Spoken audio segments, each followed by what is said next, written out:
Bonjour, bonjour, bienvenue sur le plateau de Batijournal TV. Nous sommes au Mondial du bâtiment 2017 et c'est la première émission de ce mondial. Avec moi pour cette première émission, Jérôme Gattier, vous êtes directeur du plan bâtiment durable. Est-ce que vous pouvez rapidement nous dire ce qu'est le plan bâtiment durable? Tout à fait, le plan bâtiment durable, c'est une mission qui a pris son origine dans le Grenelle de l'environnement et qui est présidée par une personnalité indépendante du gouvernement qui s'appelle Philippe Pelletier, qui est avocat et qui est une personnalité missionnée par les pouvoirs publics.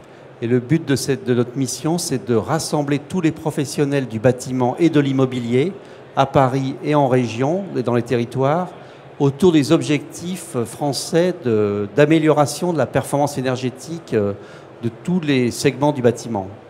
Alors, vous êtes le grand rassembleur, on va dire, de tout ce que constitue le bâtiment pour atteindre les objectifs gouvernementaux. Voilà, donc nous travaillons main dans la main avec les pouvoirs publics. Nous ne sommes pas la partie des pouvoirs publics qui rédige les textes.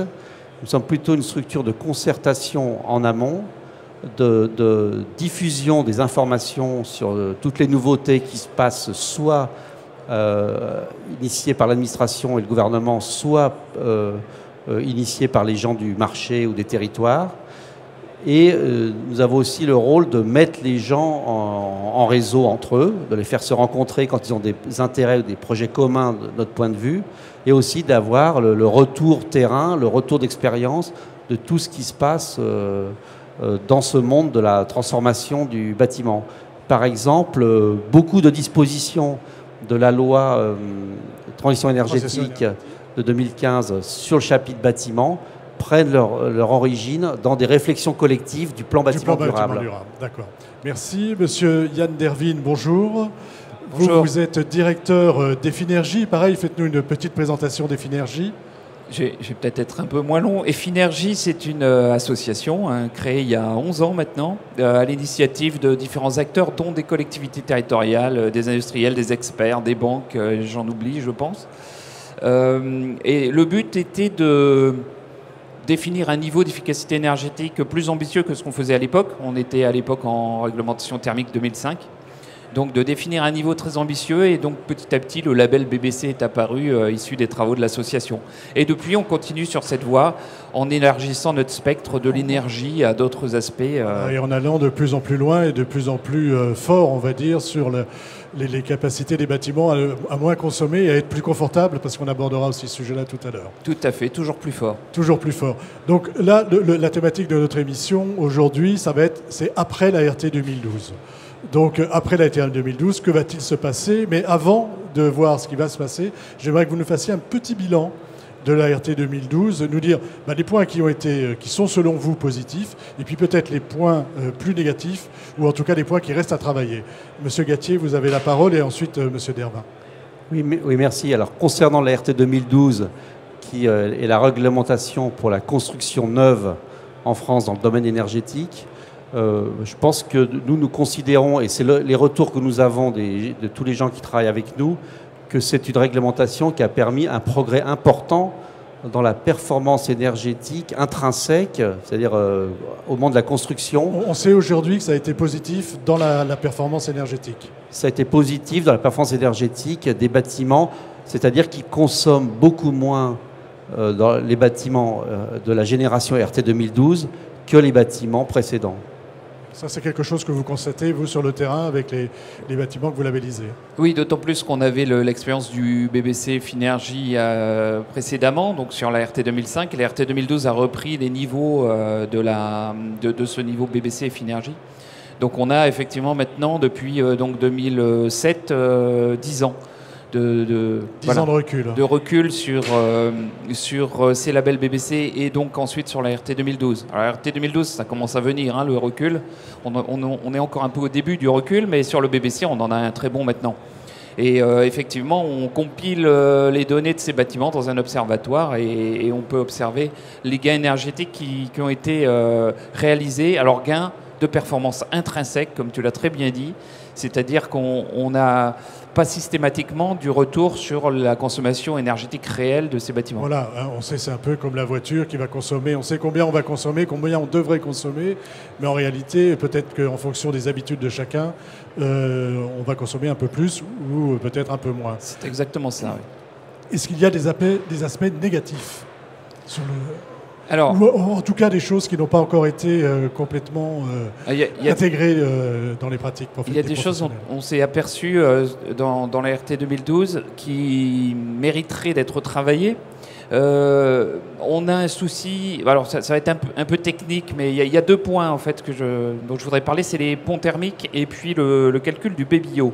Bon, les ponts thermiques, donc... tout le monde les connaît normalement. Voilà, ça va. Il y a eu de l'info là sur le sujet. Et dans certaines configurations de bâtiments, il est possible de prendre, on va dire, ce sujet relativement à la légère et réussir quand même à respecter la RT 2012. Donc là, il y a un point d'attention pour renforcer un peu les exigences de manière à ce qu'on calcule les ponts thermiques partout. Si je prends un exemple, on peut faire des gros bâtiments collectifs en faisant attention qu'au rez-de-chaussée pour respecter la RT 2012. Alors que les étages aussi ont droit au traitement de leurs ponts thermiques. Voilà. Bon, il y a un petit problème à régler à ce niveau-là. Ça, c'est quelque chose normalement qu'impose la RT 2012 quand même, le traitement des ponts thermiques. Oui, mais c'est moyenné. Donc, c'est moyenné. Donc comme c'est moyenné, voilà. On s'arrange pour pas avoir à les traiter. En tout cas, à partir du moment où on respecte la moyenne, on peut avoir des endroits, enfin un endroit très bon et d'autres endroits beaucoup moins bons dans le bâtiment. Et ça, c'est quand même un peu problématique pour, on va dire, le confort de tout le monde dans un même bâtiment. Donc, allez-y sur le deuxième point. Oui, le BBO. Alors, c'est un peu lié aussi au pont thermique puisque ça intervient dans le calcul. Vous nous rappelez rapidement ce qu'est le BBO. Alors, il y a 2 indicateurs dans la RT 2012. C'est le BBO qui correspond à l'aspect de conception bioclimatique du bâtiment. Donc, en fait, qui va calculer le besoin en fait, du bâtiment en énergie. Et puis, le CEP qui correspond à la consommation effective du bâtiment en énergie. Sur ce BBO, on s'est rendu compte, toujours dans plutôt des bâtiments collectifs plutôt importants et plutôt compacts, c'est-à-dire avec peu de forme, peu de découpe, qu'on pouvait respecter très facilement ce niveau de BBO sans pour autant faire des efforts importants sur l'enveloppe du bâtiment, c'est-à-dire être un bâti qui est équivalent à ce qu'on faisait avant en RT 2005, voire en RT 2000. Donc ça pose quand même un problème de calage du niveau BBO sur certains bâtiments. Ce qu'on a identifié, ce qu'on a corrigé dans nos labels. D'accord, donc ça c'est des petites choses à revoir. Monsieur Gatier, vous, de votre point de vue, s'il y a des choses à améliorer encore, ce serait quoi? D'abord, je pense qu'il y a un travail à faire, mais qui est celui qui est propre à toute réglementation du bâtiment, c'est de s'assurer que quasiment tous les bâtiments construits la respectent. Il se peut qu'on se trouve encore une proportion de construction neuve qui n'arrive pas tout à fait au bout des procédures de RT 2012 parce qu'il y a des attestations à avoir en fin de chantier et qui fait que dans les faits, il y a des ménages ou des gens dans le monde professionnel qui travaillent ou qui vivent dans des bâtiments qui ne sont pas totalement conformes. Pas totalement conformes. Voilà. On aurait besoin d'avoir plus de quelque chose de plus formalisé sur la... Formalisé, suivi, plus rigoureux sur la fin peut-être. Même si ce n'est pas évident d'avoir les solutions, parce que je pense que beaucoup de gens sont conscients de ce problème. Je pense que les autres sujets qu'on a, c'est que bien sûr on voit tous les progrès techniques qui restent à faire, parce qu'on voit qu'au niveau des stades conception ou réalisation ou mise en service ou exploitation, il peut y avoir des défauts qui font qu'on n'a pas les performances souhaitées. Et après, il y a quelque chose sur lequel j'aimerais insister, qui est tout l'aspect plus sociologique ou humain du retour d'expérience. On voit que les gens, d'une part, ont une phase très critique qui est le moment de la mise en service du bâtiment. Ils ne savent pas trop comment s'en servir, voilà, c'est ça? Ils ne savent pas trop comment s'en servir, mais c'est aussi, il y a tout le secteur de la construction qui a fait son travail et qui quitte. Et après, on est plus dans le domaine soit des utilisateurs qui ne sont pas des spécialistes, soit du secteur de l'entretien, maintenance, gestion. Et il y a encore un peu une coupure entre les deux qu'il faudrait réduire. Et je voulais dire aussi que le sujet au-delà de ce sujet de bien faire fonctionner des bâtiments RT 2012 qui ont un comportement thermique un peu différent sur l'aspect ouverture des fenêtres ou pas, etc., qui est quelque chose qui doit être appris et compris par les utilisateurs. il y a quand même un sujet qui est que c'était pas hyper communicant, on va dire, vis-à-vis des ménages, de dire on va faire 50 kWh d'énergie primaire sur 5 usages, ça veut pas dire calculés, grand-chose, donc les gens ne le retrouvent pas, et je pense que ça crée depuis le début une difficulté pour la promotion de cette réforme qui était très positive à la base, mais il y a quelque chose qu'il faut travailler pour l'étape suivante. Travailler sur la communication, là, Voilà. pour le coup. Alors maintenant, on va attaquer, à moins que vous ayez encore quelque chose à dire sur le sujet, on va attaquer donc notre sujet, mais c'est bien d'avoir fait un bilan après la RT 2012. Alors on a aujourd'hui E+, C-, puis je vais vous demander de nous définir rapidement ce que c'est. E+, C-, est-ce que c'est la prochaine réglementation? Est-ce que c'est ce qui se profile là? Alors, E+, C-, ça veut dire énergie positive et réduction carbone, déjà. Donc c'est une expérimentation qui peut déboucher sur un label, mais ce n'est pas obligatoire. On invite plutôt les acteurs à s'engager dans cette expérimentation énergie positive et réduction carbone. Et comme son nom l'indique, ça intègre donc le souci d'aller vers des bâtiments énergie positive qui sont annoncés depuis maintenant plus de 10 ans. Oui. Aussi la problématique carbone, c'est-à-dire que on peut travailler sur l'énergie en oubliant le côté carbone. Cette expérimentation permet de corriger cet aspect-là. Cet aspect-là. En fait, parce que quand on a commencé à parler de après la RT 2012, on entendait davantage parler de BEPOS. L'aspect carbone était un petit peu, je ne sais pas, oublié, ou en tout cas, on n'en entendait pas parler. Aujourd'hui, on est vraiment sur les deux aspects. Oui, alors on n'entendait pas parler parce qu'on manquait de briques méthodologiques aussi pour le calculer. C'est quand même assez complexe de calculer un carbone, surtout que dans l'expérimentation, on va calculer ça en analyse de cycle de vie.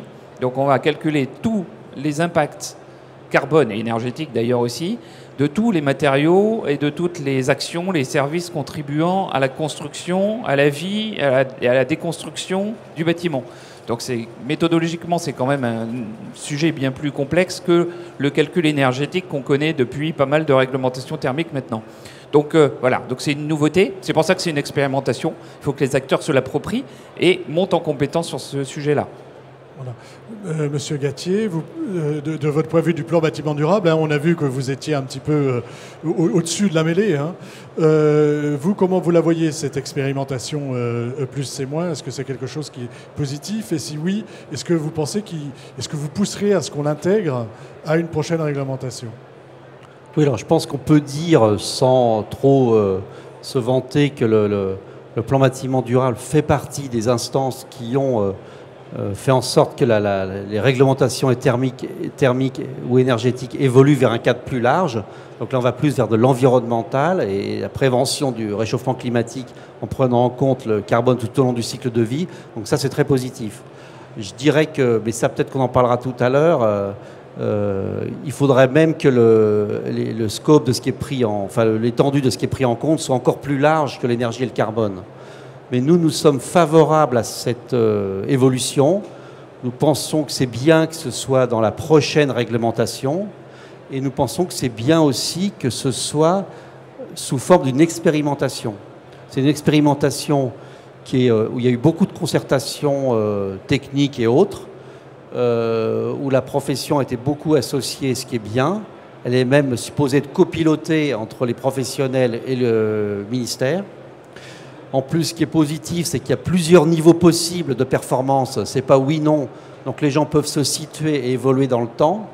Et donc je pense que c'est quelque chose qui est très pédagogique sur un sujet qui reste quand même très compliqué parce que il faut travailler sur les outils, il faut travailler sur la mesure exacte des impacts de tel ou tel matériau ou solution technique, qu'on aille vers des aides à la décision et que tout ça soit intégré par l'ensemble du secteur. Par l'ensemble du secteur. Et ça veut dire que certains, par exemple, fournisseurs de matériaux qu'on imagine plus impactants au plan carbone, vont avoir à travailler leurs matériaux, Monsieur Derbin? Oui, tout passe par ce qu'on appelle les fiches les FDES. Les FDES, donc FDES, une petite définition, fiches de données environnementales. Environnementales et sanitaires. Donc du coup, il faut que les professionnels, les industriels, puissent rentrer, on va dire, leur production dans cette moulinette de FDES, de manière à pouvoir calculer ensuite par des logiciels d'analyse de cycle de vie cet impact carbone. Donc ça prend un peu de temps, ça a un coût. Et puis, les plus gros industriels l'ont fait plus vite que les plus petits. Donc il faut faire attention que tout le monde puisse suivre effectivement cette dynamique. Voilà, parce que ça a un coût de pouvoir, ces FDES, c'est pas quelque chose d'anodin. Ça a un coût, et si on n'a pas de données suffisamment fiables, ce sont des données génériques qui sont prises en compte et qui sont plutôt pénalisantes, ce qui permet d'ailleurs à pousser à faire des données plus fiables, donc c'est plutôt vertueux. Mais voilà, donc ça peut. On a encore beaucoup à apprendre sur le calcul carbone. Donc c'est intéressant de l'intégrer dans une future réglementation. Le niveau des seuils sera peut-être à revoir un peu parce que pour l'instant on est encore au balbutiement du calcul. Il y a beaucoup de marge d'erreur sur le calcul carbone pour le moment. Voilà, d'où l'expérimentation. Voilà, c'est l'expérimentation. Comment ça se passe très concrètement au plan d'Infinergie? On a par exemple donc un nouveau label. Qu'est-ce que vous allez mesurer? Est-ce qu'il y a des bâtiments il y a déjà des bâtiments qui sont labellisés. Et qu'est-ce qu'on a noté d'intéressant dans ces bâtiments? Est-ce que tous les matériaux, on parlait des matériaux, peuvent passer dans les fourches codines de cette expérimentation ou pas? C'est un peu en gros, ma question, c'est qu'est-ce que ça va apporter comme changement finalement dans ces habitudes qu'on croyait déjà avoir beaucoup changé avec la RT 2012? Normalement, ça n'a pas vocation à chambouler le monde du bâtiment, ça a plutôt vocation à éclairer d'une manière différente, c'est-à-dire à éclairer les matériaux sous l'angle carbone, alors que jusqu'à maintenant, on ne le faisait pas. Donc, certains matériaux qui sont très émetteurs de carbone parce qu'ils utilisent de l'énergie fossile pour leur production, ceux-là sont très impactés, mais un travail est fait déjà chez ces gros industriels, notamment. On peut penser au ciment, au béton. C'est ça, c'est le premier qui vient à l'esprit et voilà, c'est le plus important. Qui est assez impacté, mais il y a tout un travail qui est fait de leur côté pour faire des bétons bas carbone maintenant et donc réussir à relever ce défi. Donc on voit qu'un niveau qui est mis en place en expérimentation fait bouger toute une filière, les fait avancer pour prendre en compte un élément complémentaire. Et j'espère que dans quelques années, on pourra effectivement emmener l'ensemble du monde constructif du bâtiment actuellement sur la trajectoire carbone sans abandonner tel ou tel choix constructif. Voilà, donc plutôt positif pour le moment. C'est quelque chose qu'on va intégrer, dont on dit partout que la nouvelle réglementation prendra en compte. Cette nouvelle réglementation, elle devrait arriver quand, Monsieur Gattier? Alors moi, je n'ai pas d'informations là-dessus. En revanche, que nous pensons... On parlait de 2018, après on a parlé de 2020 et inversement. Alors, ce qui est vrai, c'est que, même si c'est peut-être un peu difficile à exprimer, ces dates officielles, nous avons toujours pensé qu'elles étaient trop proches. Parce que si on veut que les gens étudient des nouveaux bâtiments, les réalisent et aient le retour non seulement des méthodes, mais aussi de leur vrai comportement pour pouvoir recaler le dispositif, il faut quand même se donner un certain nombre d'années. Donc nous, on n'est pas choqués qu'il n'y ait pas d'urgence à mettre en œuvre comme une nouvelle réglementation. Ce qui est très positif, c'est que, vous avez vu qu'on a eu un changement de gouvernement et que le nouveau gouvernement a confirmé la poursuite de cette expérimentation qui donne un signal positif pour toute la profession. On n'a pas de rupture. Voilà. Et ce temps d'expérimentation est pour vous très important, si j'ai bien compris. Oui, et je suis d'accord avec Jérôme sur ce sujet. Une expérimentation dans le monde du bâtiment, ça prend quand même un certain nombre d'années. Il y a une certaine inertie. Actuellement, sur les labels, donc on a sorti des labels Infinergie 2017 qui reprennent cette expérimentation E+, C-, en y ajoutant ce qui nous manque dans l'expérimentation. Qu'est-ce qui manque et quel étage il manque? Et je vous poserai également la question, puis ce sera un peu la fin de notre échange. Je parlais tout à l'heure des problèmes de BBO, donc ça on l'a corrigé. Pour nous, c'est l'importance de la sobriété du bâtiment, c'est-à-dire avoir un bâtiment qui soit sobre avant de penser à compenser ses consommations d'énergie par de l'énergie renouvelable, par exemple. Voilà. Donc sobriété du bâtiment. On a parlé aussi... D'abord l'enveloppe. L'enveloppe avant tout, c'est une démarche qu'on appelle pas mal négawatt en France, puisque c'est sobriété, efficacité, puis énergie renouvelable, et dans cet ordre-là. Donc c'est un peu notre logique. On n'est pas contre les énergies renouvelables, bien sûr, puisqu'on va jusqu'au bâtiment énergie positive où on va compenser par la production d'énergie renouvelable. Donc c'est important, mais ne pas oublier la première étape qui est de diminuer la consommation du bâtiment. Donc, sobriété, on a parlé tout à l'heure du problème à la livraison, donc on a intégré une notion de commissionnement aussi, obligatoire, c'est-à-dire de vérifier que les équipements fonctionnent comme on avait prévu qu'ils fonctionnent et que les réglages soient faits. Et puis un aspect important sur l'étanchéité des réseaux de ventilation. Ça, c'est un point où on a... Enfin, on va dire le monde du bâtiment. C'est un point amélioré, on parlait des points améliorés tout à l'heure, ça, voilà. Ça reste quelque chose... C'est clairement un point amélioré qui aurait pu être pris dans l'expérimentation plus c'est moins, mais il a été choisi de ne pas le faire, et c'est dommage, je trouve, parce que c'est un point sur lequel, comme on a fait l'étanchéité à l'air du bâtiment avec le BBC, puis avec la RT 2012, quand on a un bâtiment très étanche, mais que les réseaux fuitent partout, c'est quand même un peu dommage. Voilà, donc c'est important pour la qualité de l'air notamment. Important de parler de ventilation, d'aller un peu plus loin sur l'étanchéité des réseaux de ventilation. Voilà, donc c'est des points essentiels qu'on a rajoutés en fait dans les labels 2017. D'accord. Alors Monsieur Gattier, vous, il y a un autre point essentiel qui semble intéresser beaucoup le plan bâtiment durable, c'est une réflexion sur l'usage et sur le confort. Est-ce que vous pouvez nous en dire un petit peu plus là-dessus, et sachant que vous venez de sortir un rapport sur le sujet. Enfin, on a sorti une note. Une note. C'est dans le cadre. Enfin, nous avons une réflexion prospective qui s'appelle Réflexion bâtiment responsable 2020-2050. On sort des notes qui sont mises à la discussion de toute la filière pour être enrichies et qui servent à faire évoluer les idées dans ce domaine. Et c'est vrai que ce qui est certain, mais même si c'est difficile à raconter comme cela rapidement, c'est que nous allons vers une grande évolution des usages du bâtiment, des nouveaux usages, différents usages, mais en plus, basiquement, il y a à côté de la performance énergétique, un bâtiment n'est pas fait que pour être performant énergétiquement et sur le plan du cycle de vie du carbone. Il faut qu'il soit utilisable, confortable, dans de bonnes conditions soit d'habitat pour les gens, soit de travail pour les professionnels qui travaillent dedans, avec aussi une qualité sanitaire des impacts du bâtiment sur les occupants qui soit quelque chose de positif. Donc nous avons mis en avant ces concepts et qui aboutissent à ce que, en plus, on puisse varier les scénarios d'usage dans les réglementations pour s'adapter aux configurations soit de familles différentes. Vous pouvez avoir des personnes retraitées très souvent à la maison, ou des jeunes actifs, avec enfants en bas âge, et puis aussi varier les conditions de confort, que le bâtiment reste performant, même avec des scénarios légèrement variables. C'est-à-dire que si on change une cloison, il faut que je reste confortable, même si j'ai changé ma cloison. Voilà, et même si... c'est prendre vraiment l'usage et le confort un peu plus à cœur. C'est quelque chose qu'on avait oublié peut-être un petit peu. Je ne sais pas si on l'a oublié, mais ce qui est sûr, c'est que nous sommes plus dans l'écologie désirable que l'écologie punitive. Et donc, il faut que les gens voient des bénéfices pour eux dans tous les composantes de leur mode de vie pour adhérer à ce qu'on veut promouvoir au niveau des pouvoirs publics comme performance énergétique et environnementale du secteur du bâtiment et de l'immobilier.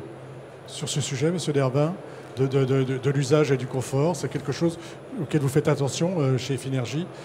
Vous pensez un jour intégrer peut-être?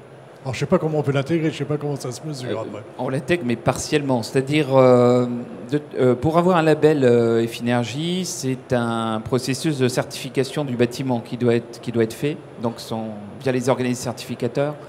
Et dans les référentiels des organismes certificateurs, il y a un certain nombre de points de vigilance par rapport au confort, à l'usage. Nous, on fait particulièrement attention à la qualité de l'air intérieur, qui est un point important pour la santé des occupants. Alors c'est peut-être un des points les plus importants. En tout cas, quand on fait des sondages auprès des occupants de bâtiments, l'énergie peut arriver, mais la santé est un point important qui apparaît. Et donc, ce dont je parlais tout à l'heure par rapport au réseau de ventilation, au contrôle des débits, de manière à renouveler l'air correctement, c'est un point extrêmement important qui est lié au confort des utilisateurs. Point sensible, le confort, et surtout le confort donc, de la qualité de l'air intérieur pour le moment, et peut-être d'autres à venir. Merci d'avoir participé donc, à cette première émission de la matinale de Bâti-Journal TV, à retrouver sur notre site Bâti-Journal TV et sur le site de notre partenaire France Bois Forêt. Merci, à bientôt. Merci. Merci beaucoup.